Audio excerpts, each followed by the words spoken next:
Arthur and the Lighthouse Path. Arthur was a very absent-minded man.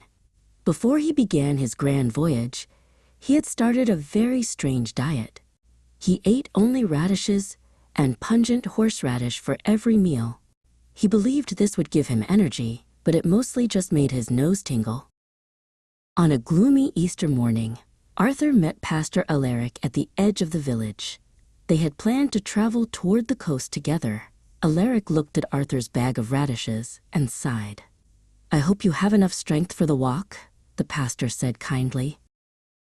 As they walked, they met Barnaby, a local shepherd. Before the sun had climbed high in the sky, Barnaby joined their journey. The shepherd carried a long wooden staff. He told Arthur that the sea was a dangerous place for a man who forgot where he put his hat. Eventually, Arthur reached the harbor and boarded a small ship. He wanted to reach the great lighthouse. However, a white squall suddenly hit the water. Before the sailors had even noticed the change in the wind, huge waves were crashing over the deck. The storm pushed Arthur's boat onto the shore of a lonely island. He walked toward a weeping willow tree. Near the tree, he saw a glossy fern. The leaves were braided together in a strange pattern. He moved the leaves, and they began to reveal a hidden hint, a small, golden compass. Arthur looked at the compass and then at the gray horizon. He felt a heavy sadness in his chest.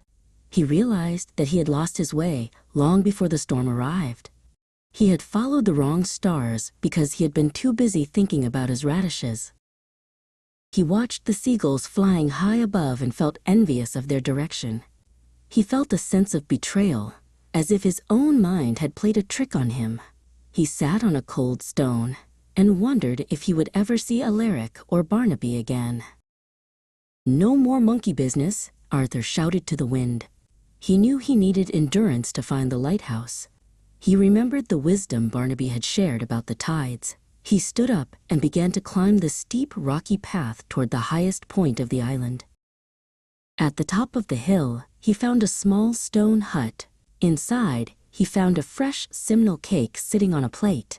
It was the day of the spring solstice, and the sun was finally breaking through the clouds. After he had eaten a piece of the sweet cake, he felt his spirit return.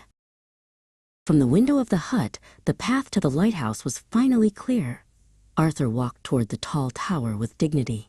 He had found a credible path forward at last. He realized that even an absent-minded traveler can find the light if they stop and look at